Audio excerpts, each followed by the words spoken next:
Bienvenidos a Hijos del Caos, el podcast donde hablamos de lo que nadie habla. Crecer en un hogar con adicciones, el impacto que eso deja en la vida adulta y, lo más importante, cómo sanar. Comenzamos. Hola y bienvenidos a Hijos del Caos. Hoy tenemos otro episodio con una invitada muy especial. Hoy tenemos a Priscila. Ella es una hija del caos también y viene desde Ecuador a contarnos su historia, así que estamos muy contentos y muy emocionados de poderla escuchar, de poderle dar esta plataforma para que alce su voz. Bueno, bienvenida Priscila. Muchas gracias por estar aquí con nosotros. Gracias por acompañarnos, por tu valentía, por tu fortaleza. Sabemos que estas conversaciones hay veces son incómodas, pero bueno, sabemos que también son necesarias y pues gracias otra vez. Entonces, si te parece bien, empezamos así directo y vamos platicando cualquier cosa que me quieras decir eso no, con toda confianza, ¿va? Vamos. Bueno, perfecto. Entonces, pues directo te pregunto, ¿cómo fue tu infancia? Platícanos un poquito. Fue muy linda de muchas formas, pero fue muy desafiante también de otras formas. Em, Aquí en Ecuador, o sea, tuve un cambio de vida porque a raíz del divorcio de mis papás, cambió mi vida drásticamente. Nos Ok. fuimos, mi mamá decidió irnos a vivir a Estados Unidos porque allá vivían mis abuelos y ella ya había sido diagnosticada con depresión y no se sentía capaz de sola manejar la situación siendo alguien de 20, creo que tenía como 25, 26 años, algo así. Entonces, mi infancia aquí, con mi núcleo familiar formado, estaba lleno de amor, lleno de cosas lindas y de música, sobre todo porque mi mamá es cantante. Ok. Y mi papá también muy aficionado a la música. Y siempre o sea, estuve rodeada de todo lo que era música, eventos, reuniones en la casa, hijos de los amigos, todo era como una fiesta, todo era lindo. Se divorciaron, o sea, empezó el lío, se divorciaron y todo se derrumbó. Ok. Y fui a vivir a Estados Unidos con mi mamá a una cultura diferente, con un idioma diferente, eh, con familia que yo conocía, pero otras no conocía. Y fue un gran desafío. Yo creo que ese fue el primer gran desafío y en donde mi mamá ya empezaba a mostrar signos de alcoholismo. Ok. O Entonces, sea, antes de ir a Estados Unidos todavía no. yo creo que sí, solo que estaba muy disimulado por el tema de el ambiente musical.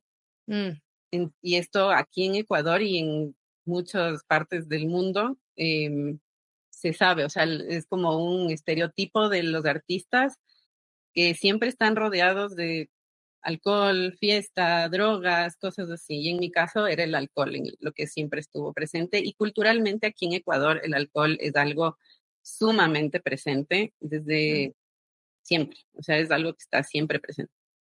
Normalizado. Sí, Sí, igual aquí en México. De hecho, es como el único, es la única droga o sustancia que hay que justificar no tomar, ¿no? O sea, exact- llegas a una fiesta y no tomas y todos te ven como bicho raro. exactamente. Y peor si eres la que canta, todos te reciben con un trago. Es como, llegó la cantante, tome. Y ella nació con este don de una voz maravillosa y le envolvió todo el mundo ese y no supo cómo salir de eso.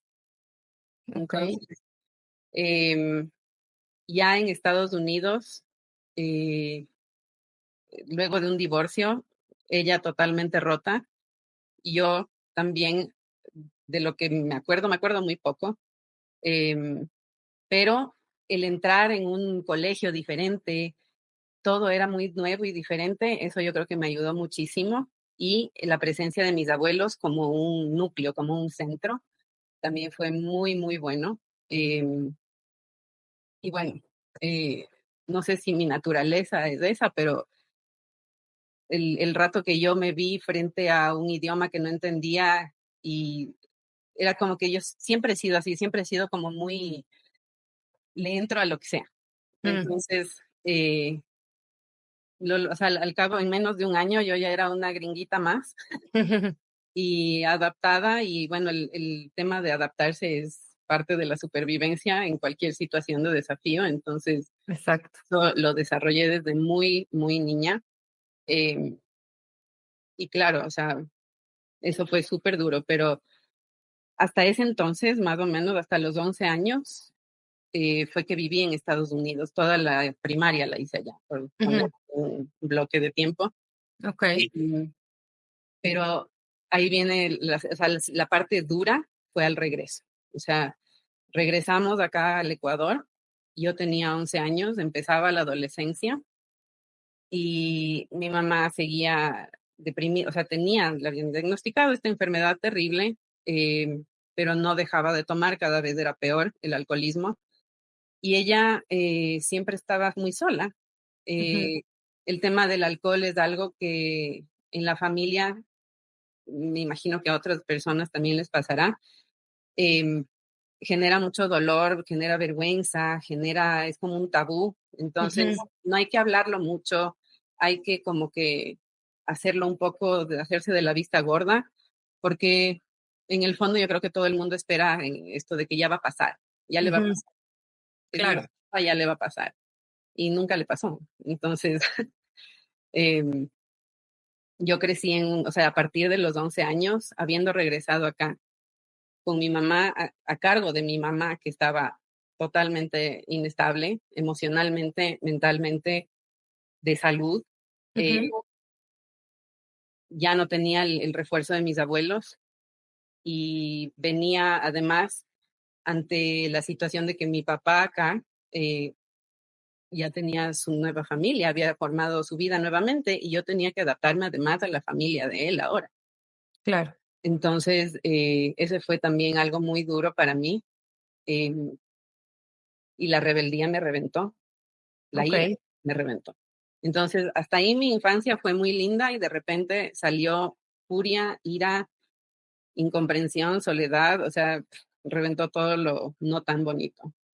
Sí, entiendo que los hijos del caos y digo, muchas personas que pasan a través de algún trauma, más que el trauma en sí, que en este caso obviamente pues tenemos en tu caso el trauma de haberte mudado, de haber sido hija de un divorcio, del alcoholismo, de la depresión de tu madre, el abandono, digamos, emocional o la no presencia, pero más que eso es lo que nosotros nos contamos sobre eso, ¿no? El Ujú. significado que le damos. Entonces, ¿tienes algún recuerdo de qué eran algunos de los pensamientos que tú tenías? ¿Cómo te veías a ti misma? ¿Qué pensabas de ti? ¿Cómo era tu diálogo interno? Em, lo primero que yo pensaba era, tengo que cuidarle a mi mamá. Y mucha carga muy fuerte para una niña. Y eso yo recuerdo pensarlo y sentirlo más o menos a los 8 años. Ay, se me puso hasta la piel chinita porque es muy fuerte y los niños tienen que crecer antes de tiempo y desarrollar, pues, una madurez que no estamos listos para desarrollar, ¿no? Sí. Y nadie te dice, ¿no? Nadie te dice, hazte cargo, No, nadie te dice, tú tienes la culpa, pero uno empieza a generar cierta culpa, empieza a generar responsabilidades para uno que no le corresponden, empieza a entrar en roles que no le corresponden, claro. todo por tratar de hacer lo mejor de la situación. Para sentirte segura, ¿no? Para sentirte que tienes un adulto que está viendo por ti, porque es mejor ese adulto roto que o sea, que nadie. Exacto. Entonces, sí, o sea, cuando yo tenía más o menos unos 8 años fue cuando empecé a sentir así como que tengo que cuidarle a mi mamá. Y porque mi mamá siempre fue muy Mm, amorosa, súper entregada en amor hacia mí. okey. Entonces yo sentía que yo tenía que retribuirle eso de Mm, alguna forma, okey. viéndola mal. Eh, Claro. y sí, después empecé a sentir como que, o sea, como que no había un lugar para mí. Eso fue duro también. O sea, Que no había un era como, lugar emocionalmente con ella o cómo sentías ese rechazo o ese, no sé, esa no pertenencia?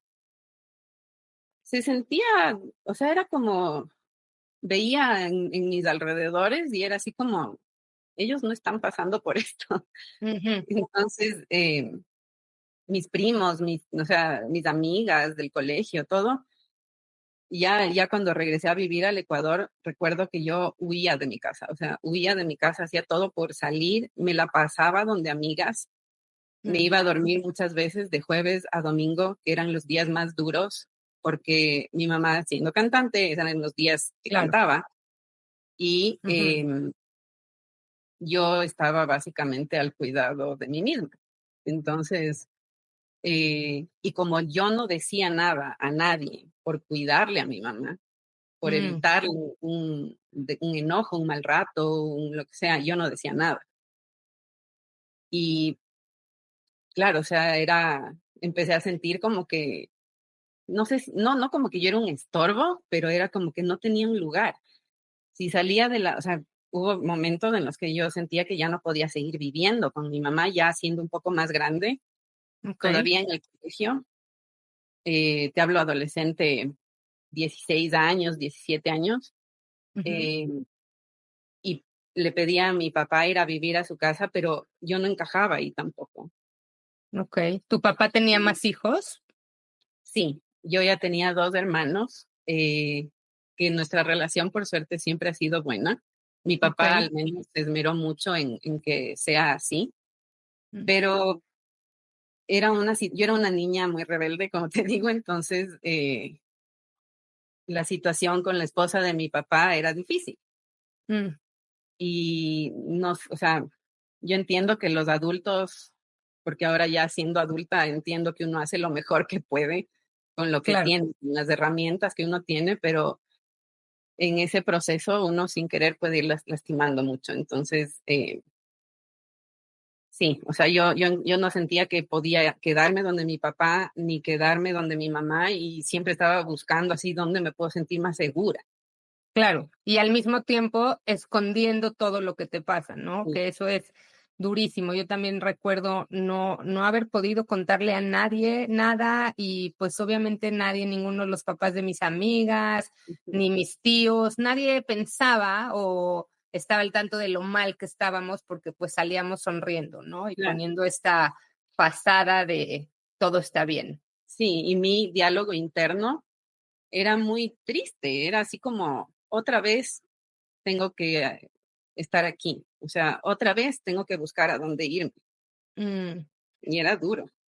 Claro, porque como niña, porque sigues siendo una niña a los 16 años, es muy fuerte pensar que en tu propia casa no tienes espacio. Y si en tu casa no hay espacio para ti, ¿por qué habría espacio para ti en otro lado, no? Y afecta mucho en todo lo que es la percepción que uno tiene de uno mismo, y además como estaba volcada a estar pendiente de mi mamá, yo no estaba enfocada en mis necesidades, en qué necesito yo, en qué busco, o sea, qué me hace feliz. O sea, en la adolescencia, cuando uno empieza a descubrirse como persona, a descubrir los talentos de uno, las pasiones, todas esas cosas, yo no tuve esa etapa porque yo estuve siempre pendiente de mi mamá, de que si no llegó, si sí llegó, si está Mm, alcoholizada en la sala, me acercaba a ver si respiraba, o sea, cosas súper fuertes.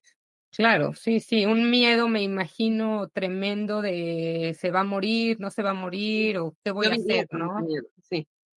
Y Ay, nunca tuve el chance de enfocarme en mí. claro, Entonces, eh, luego, cuando ya, o sea, yo empecé a buscar ayuda porque yo también estaba con depresión, también había empezado a repetir patrones de alcohol y de todo esto. ¿desde Eh, qué edad más o menos crees que empezaste con el alcohol? con lo normal que es acá en Ecuador, yo recuerdo que mi primera borrachera así de quedar inconsciente fue a los 14. Wow, Y, o y sea, es no muy es, chico. sí, y esto no es algo común, así que en todas las familias sucede, pero em, en mi entorno sí. Entonces, recuerdo, fue en la casa de una amiga, escondidas por travesura, nos cogimos una botella del papá y escuchando música en el cuarto nos tomamos la botella y estábamos borrachísimas, 14 años. Y Wow. así o sea, tal vez en el caso de mi amiga, que ella tenía un núcleo familiar estable, sus padres no eran alcohólicos, no le afectó. Sí, se Pero quedó en una travesura. sí, pero en mi caso fue así como, ahora entiendo todo, porque amortigué muchas emociones Claro. y Descubriste la huida. sí, entendí el escape que mi mamá tenía constantemente en el alcohol. Y no, o sea, lo entendí, pero de una manera muy inconsciente, porque lo empecé a repetir. Claro. ¿Cómo fue, por ejemplo, la mezcla entre de haber descubierto ese escape en combinación con la rebeldía? O sea, ¿qué pasó en tus años de 16 a 18, 20 años? ¿Cómo era para ti la vida en ese entonces? Mi vida, o sea, a ojos de otros, mi vida era fiesta, de jueves a sábado igual. Ujú, Mi vida era fiesta, fiesta, fiesta. Em, yo era el alma de la fiesta en muchas ocasiones. Em, Era como muy, mm, según yo, mi actitud era así como que no me dejaba de nadie y mm, cuidado, te metes conmigo y yo me voy a comer el mundo y supuestamente muy confiada y muy segura, pero eso era una máscara, porque debajo de eso escarbabas un poquito y lo que había era una niña que estaba rota totalmente y que estaba usando la herramienta que aprendió claro. para sobrevivir básicamente ese momento. Ay, sí, es muy fuerte, la verdad es que es muy fuerte. Sí. Em, ¿En qué momento empieza tu camino de sanación? ¿Cómo descubres, cómo te das cuenta que ya no puedes más y dices, algo tiene que cambiar y tengo que ayudarme a mí misma, pero desde otro lugar? Yo creo que fueron varios momentos, porque habían varias heridas importantes. Okey. Pero la primera, así la primera que yo recuerdo fue ya, yo tenía como 32, 33 años, y para ese entonces, para ponerle un poco el contexto, yo ya vivía sola, había Okey. logrado cosas importantes, como era tener mi propia casa por esta misma situación de no sentir esa pertenencia, que yo pertenecía a un hogar. Ujú. Como herencia familiar, tuve un departamento pequeño que lo vendí y me compré algo mejor, y esto lo hice a los veintitantos. Entonces, Guau. di modos para yo proveerme la estabilidad que yo necesitaba y que Ujú. nadie me saque de ningún lado, que nadie me bote de ninguna casa. Claro, hacer Y tu espacio seguro, ¿no? sí, y ya viviendo en ese espacio seguro, eh, se empezó a manifestar la herida, ¿no? Mm, Ya sintiéndome segura. okey. Entonces, recuerdo, o sea, fue un día, creo que era un viernes o un sábado, eh, que estaba tomando sola en mi sala, em, y ya estaba tomada y me sentía súper sola, me sentía súper triste, y eran como las 11 de la noche y dije: "No, voy a salir". Entonces, se me ocurrió salir sola. No es de eso de uno organiza la salida con los amigos y uno sale, sino ahorita yo ya estaba más o menos, sentía como a la deriva un chance. Mm, Entonces dije: "No voy a salir". Y para mí la discoteca era, o el bar era como el lugar seguro, porque todo el mundo estaba feliz, contento y me daba paz. ujú. Entonces, yo llegué a la discoteca de mi elección preferida, que siempre iba, que el de la puerta me conocía, el dueño me conocía y me podía sentar tranquilamente a seguir tomando. Mm, Y ahí me acuerdo que fue algo así como, algo me dijo así como que: "¿Qué estás haciendo?". Y me vi, o sea, me vi a mí misma y fue así como, uy, estoy repitiendo tal cual. el cuadro. O sea, yo triste, sentada sola en la sala oyendo música, así fue como vivió mi mamá todo el Tomando. tiempo, tomando. Sí. Así fue como yo vi a mi mamá toda la vida, Ujú, ujú, sola, sentada en la sala, tomando, cantando. A veces llegaba más gente, otras veces no. A veces era luego de cantar que venía con más gente, otras veces era sola. Pero el cuadro final era ella sola cantando, oyendo música a todo volumen, tomando hasta quedarse dormida inconsciente. ujú. Entonces yo lo estaba repitiendo y ahí fue como un golpe fuerte. Y también en otra ocasión, porque me dio una depresión horrible y le pedí a mi papá nuevamente que me deje ir a vivir con él. Él tenía como una casita, tenían ahí a un lado. Y me sentía sumamente sola, me empezaron a dar ataques de ansiedad, estaba fatal. Y yo bajaba manejando, esto quedaba como a 20 minutos de la ciudad como tal, y yo bajaba manejando borrachísima los fines de semana a la casa de mi papá y ahí hubo un día que me acuerdo que, o sea, si no me maté fue por de suerte. No sé cómo se me ocurrió, iba en un túnel, porque hay que pasar por un túnel, iba en un túnel y no veía nada, veía todo así varias vías. Mm, Y solo me acuerdo que escuché o vi, no sé, yo creo mucho en poder superior, no lo llamo Dios porque no soy católica practicante, pero el poder superior que nos cuida a todos, ujú. eh, lo atribuyo a él o a ella, no sé, que me Sí, dijo, tápate un ojo. Y me ok. tapé un ojo y ¡fu! Se unió todo. Oh, wow. No sabía por qué ni cómo pasó, pero Sí, así fue como llegué manejando y no me maté en el camino. Y ahí ya, fue también otro de esos momentos de qué estoy haciendo con mi vida. sí. Y yo creo que esos dos fueron los más fuertes. Y a raíz de eso, o sea, como te digo, fueron varios, Ujú. pero eso junto con los ataques de ansiedad que me empezaron a dar, ya estaba mal. O sea, y ahí fue que decidí, tengo que empezar a buscar formas de salir de aquí. ¿Y cuál fue el primer paso que tomaste? O sea, digo, porque cuál fue tu historia y a lo mejor qué recomendación nos puedes dar o a otras personas que están en ese punto donde dicen, ya me di cuenta, ya estoy consciente de la espiral descendente en la que estoy y qué hago, qué hiciste tú, cuál fue tu primer approach hacia no sé, pedir ayuda. Primero, es que yo ya había ido a muchas terapias Ok. psicológicas en el proceso para lidiar con todo el tema de mi mamá, Ah, ok. todas las heridas anteriores, pero eso no evitaba que yo siga bajando en esa espiral sin fin. Claro. Y lo que hice, o sea, empecé a verme realmente, o sea, empecé a meditar, empecé a tomarme momentos de escucharme. O sea, Mm, había mucho ruido adentro, sí. había mucha culpa, había ira, había muchas cosas que no me permitían escucharme a mí misma, qué era lo que yo realmente necesitaba en ese momento, qué necesitaba escuchar, qué necesitaba sentir.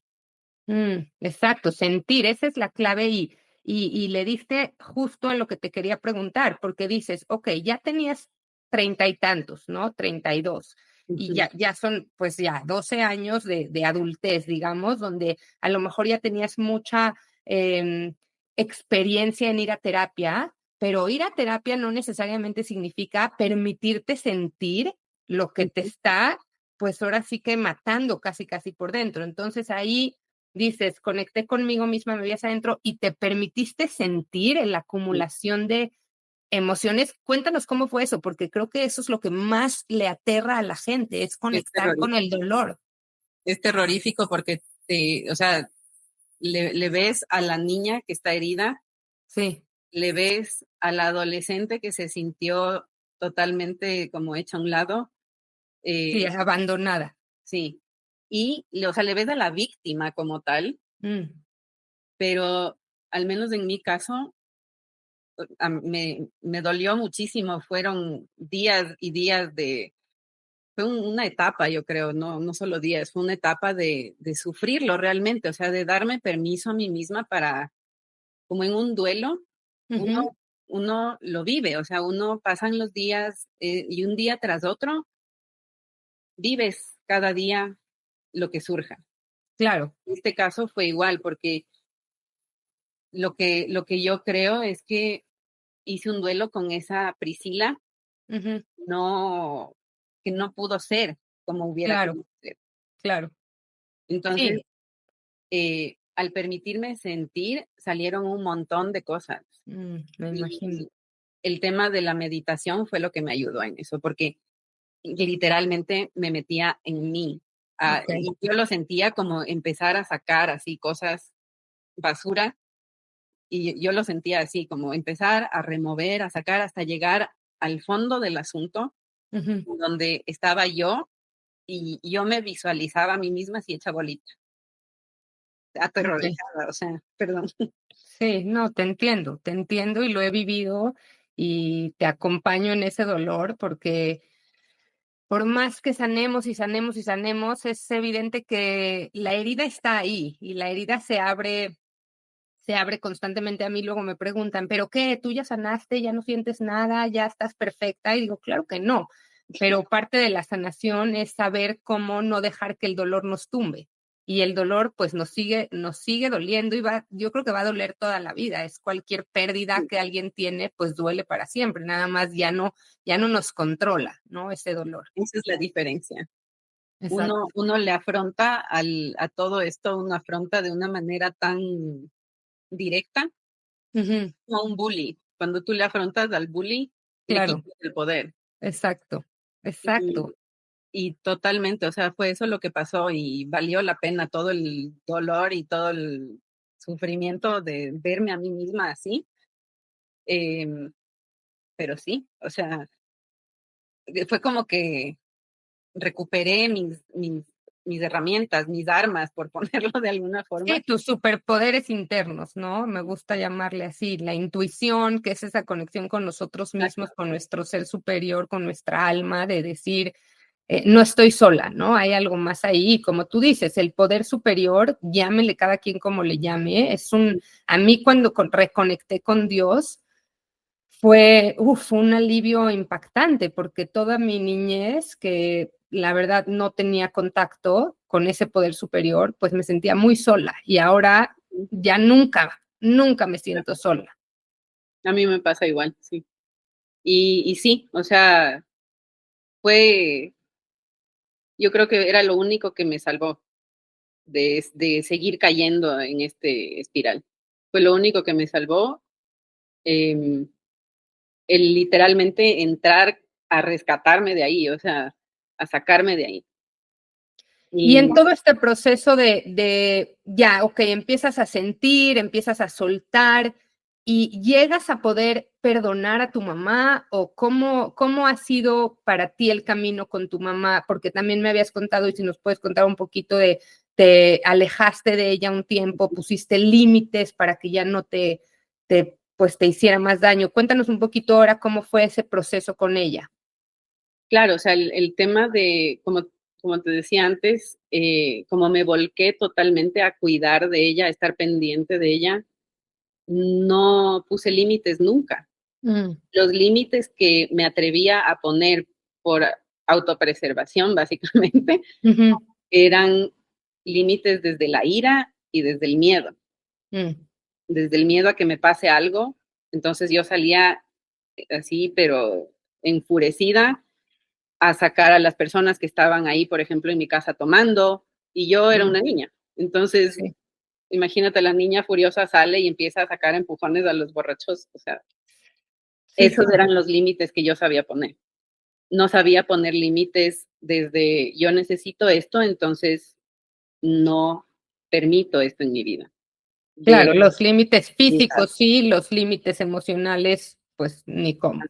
Entonces, sí, o sea, una de las últimas terapeutas que tuve siempre me decía, ¿cómo le vas a honrar a la Priscila? que necesita todo esto que necesita.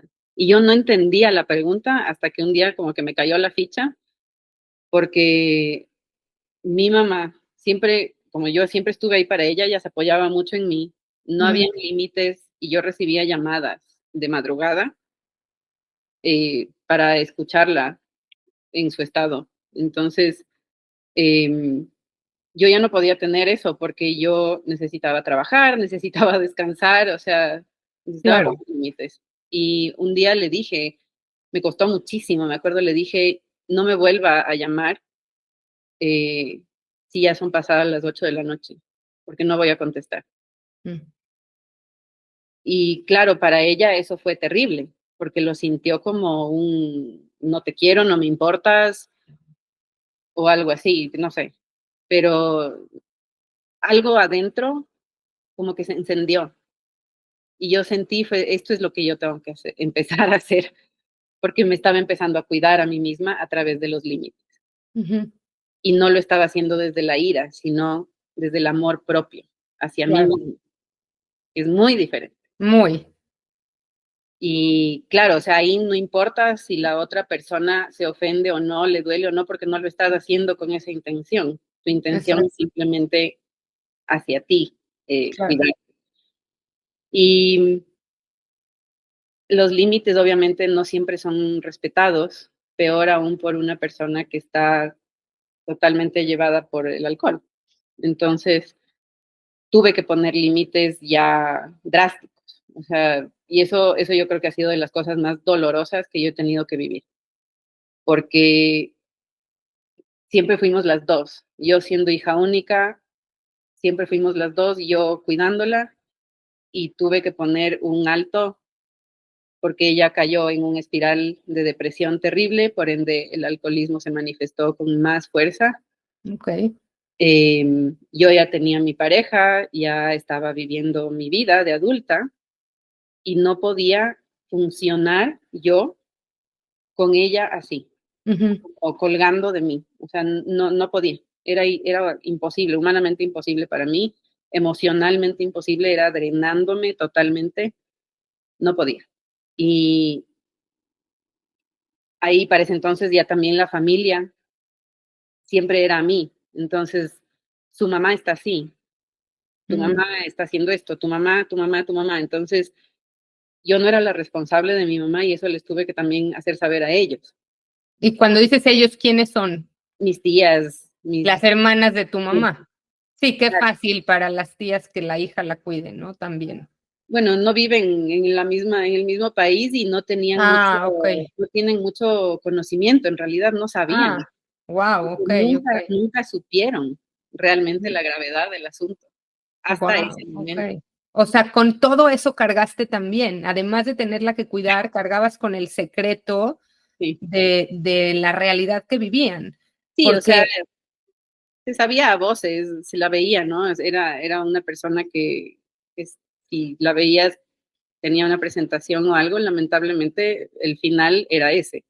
mm, Pero, como te digo, es algo que como que se veía por encimita y la gente no se detiene realmente a ver.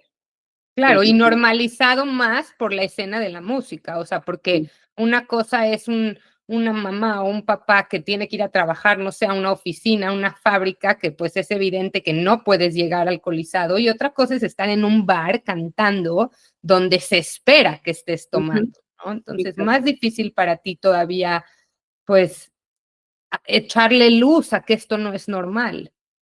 Sí, y cuando puse el límite ya drástico fue porque yo ya no podía más, o sea, era eso o no sé qué me hubiera pasado.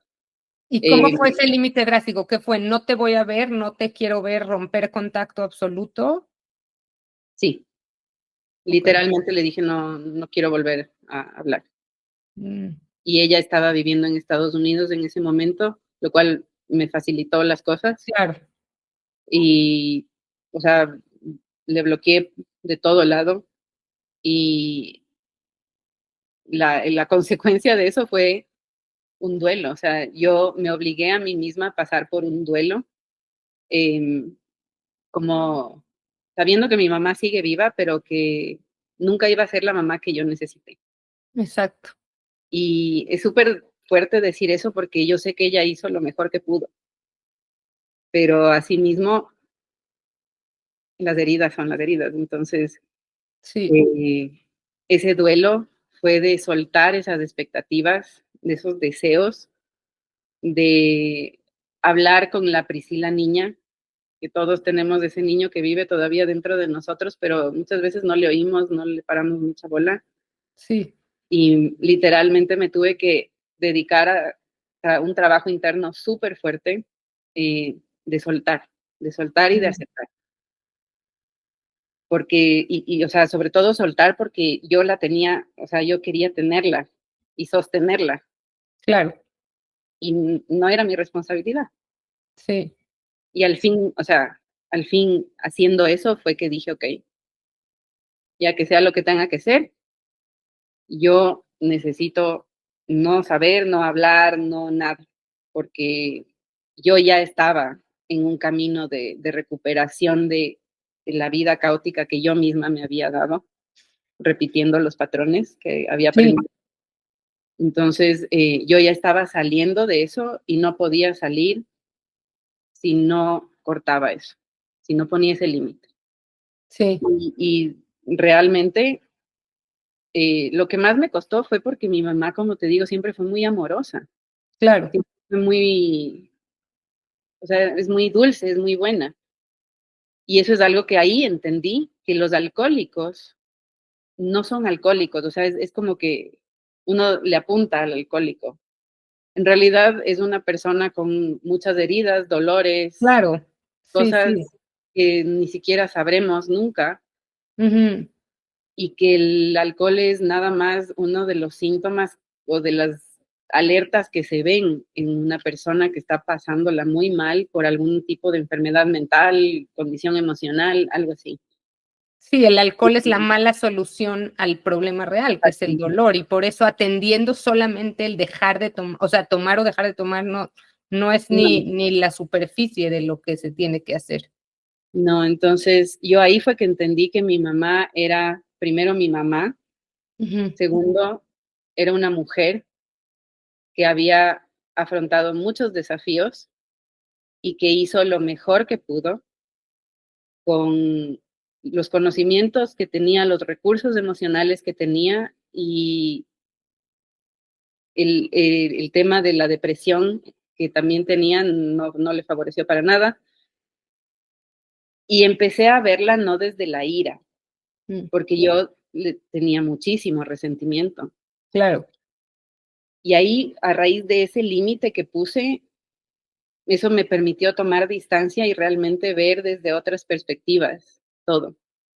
okey, Y entendí muchas partes de ella, rescaté también muchas partes de ella positivas, y ahora tenemos una relación. Yo estuve, sinceramente no recuerdo cuánto tiempo estuvimos, no fue mucho, pero tengo como borrado un poco me afectó bastante. sí, sí, Eh, Creo que fue un año, más o menos, de no hablar. eh, de no hablar, hasta que un día supe que había estado en un centro de rehabilitación. Mm, Aunque no completó el programa, parecía que estaba mejor y como que se estaba haciendo cargo de ella misma.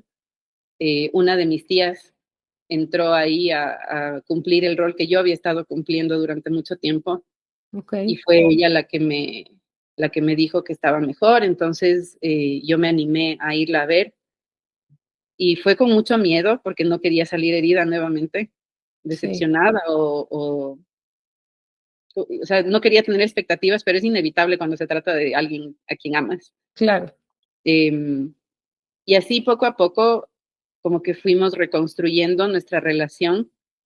Ella obviamente reconoció muchas cosas, me pidió perdón por muchas cosas que a ella también le costó muchísimo ver y darse cuenta, y de las cuales yo estoy segura que hasta ahora le pesan.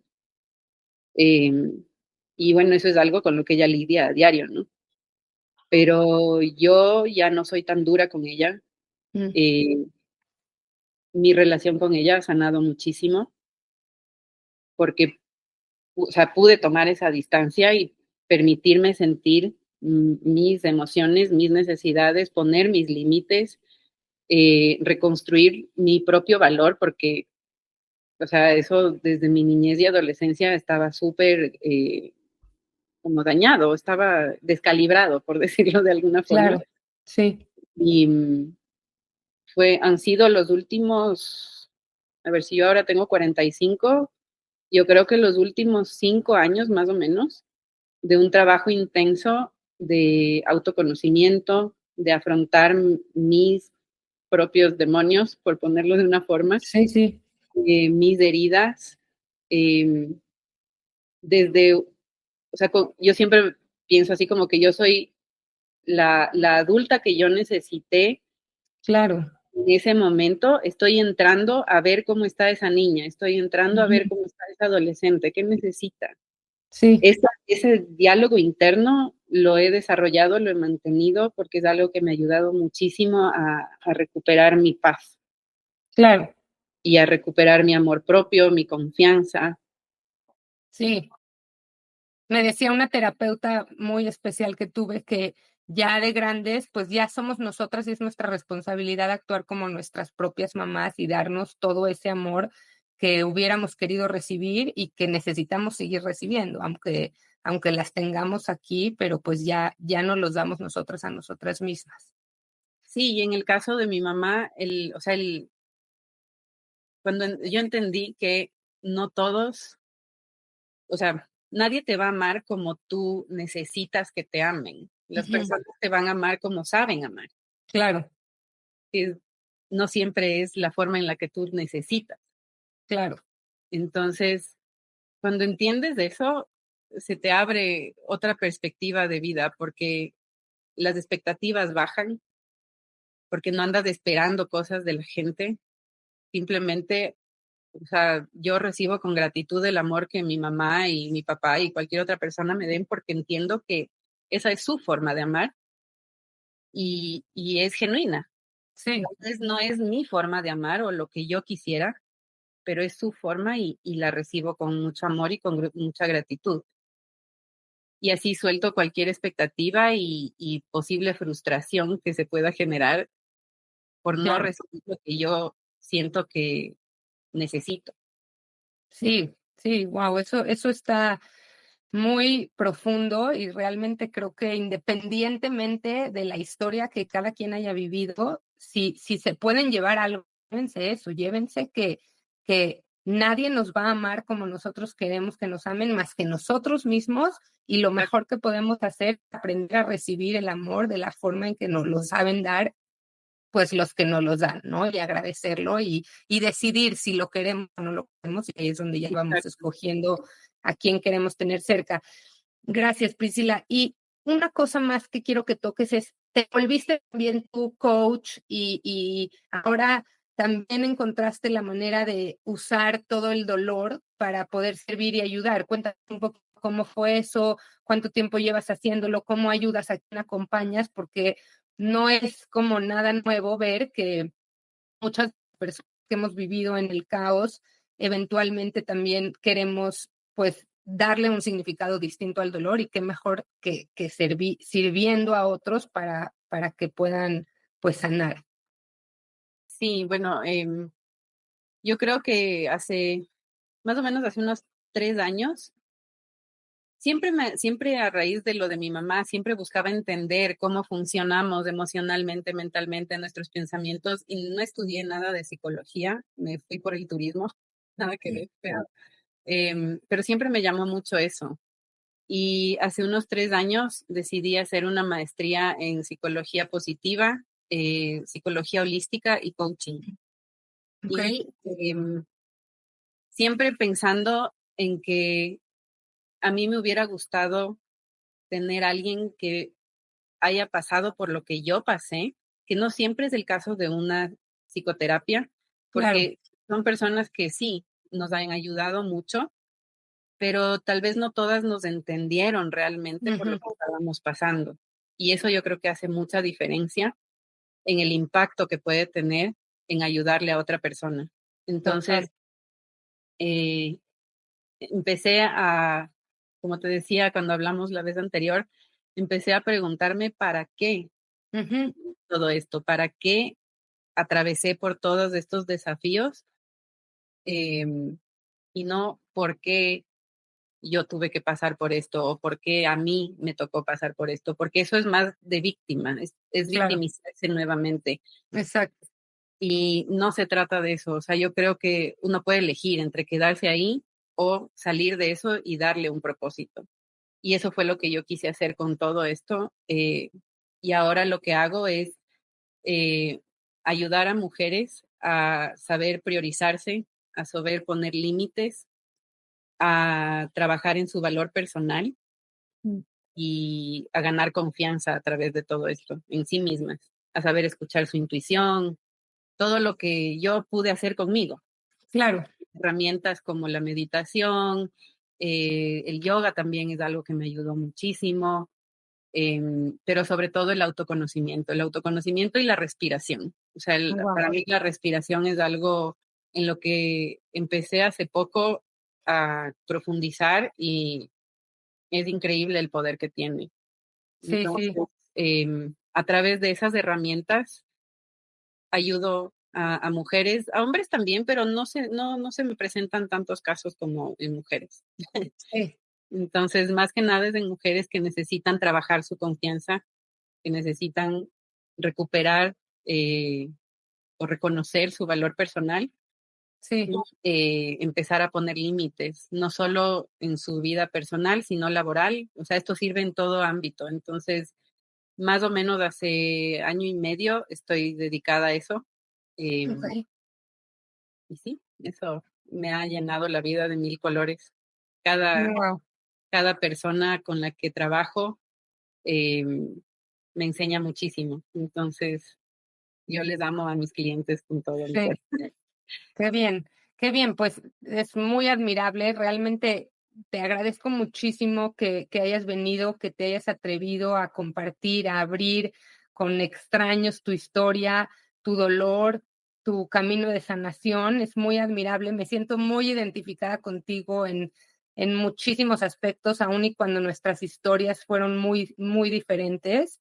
Em, y eso es lo que justamente quiero transmitir, que no importa lo que vivimos, tenemos muchas similitudes en cómo Ujú. terminamos absorbiendo la vida y somos sobrevivientes, ¿no? Nos volvimos unos guerreros que sobrevivimos y eso es lo que nos une independientemente de cómo haya sido nuestra historia. Sí. Entonces, ya para terminar, quisiera que nos ayudes con un consejo. ¿Qué le podrías decir a las personas que están todavía muy enojadas con sus papás, que saben que quieren sanar, sí quieren, pero no pueden pasar a través del enojo, de la ira, de ay, todas esas emociones que los atormentan? Em, es que la ira es dolor, en realidad. Si uno pasa a través de la ira, lo que está detrás de eso es un gran dolor. Entonces, esa ira muchas veces es incluso hacia uno mismo, Ujú. por, porque cómo uno está manejando la situación, o sea, esa ira no es solo hacia el otro, sino también es hacia uno mismo. Y si estás lidiando con mucha ira, si estás teniendo momentos en los que sientes que estás por explotar y, o sea, hacer cosas que normalmente no harías, primero, sí, o sea, dar un paso atrás, respirar y preguntarse a uno mismo, ¿qué necesito yo en este momento para dejar de sentirme así? Esa pregunta inicial abre muchas preguntas que le siguen Okey, y es miedoso, o sea, da miedo enfrentarse a uno mismo como la parte herida de uno mismo.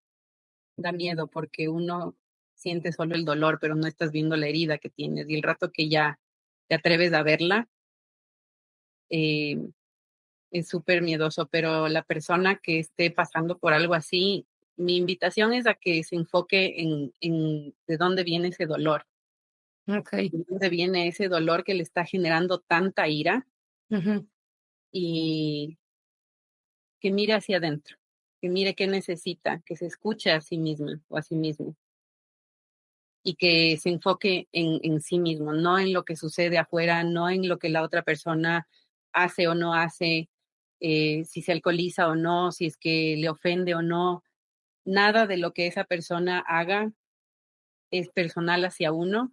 Esa persona se está autodestruyendo Mm, y es un daño hacia el alcohólico mismo.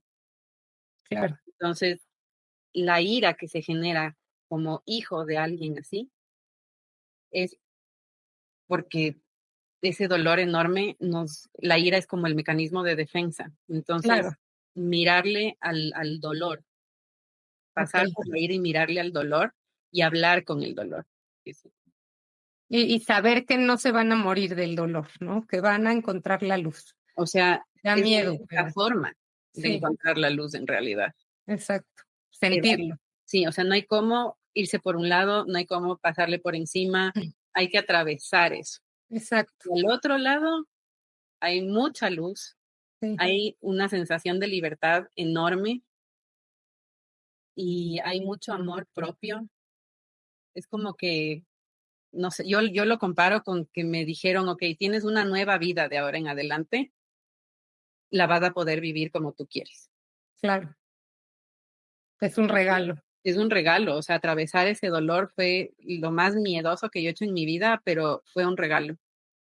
Y te quiero que me confirmes otra cosa que le digo a algunas personas que me dicen: "Nunca es tarde, Mm. nunca es tarde".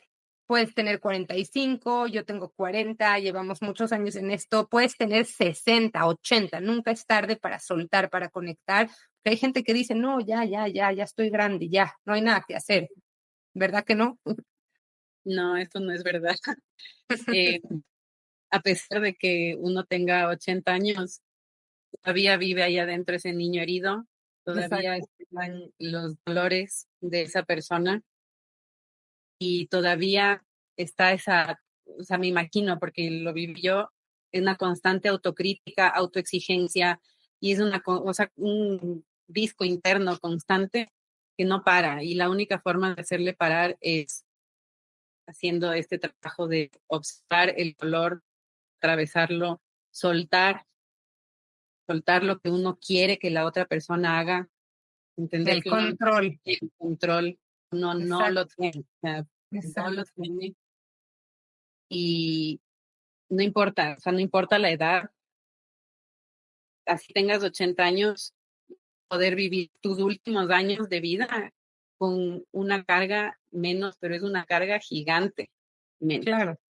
sí, sí, Entonces, o sea, no importa la edad. Y si es que son personas más jóvenes las que ven esto, y todos estos videos que tú siempre subes, yo hubiera soñado con tener eso a mi disposición. exacto, Yo busco películas, me acuerdo que me metí a una biblioteca a ver si encontraba algo de alcoholismo.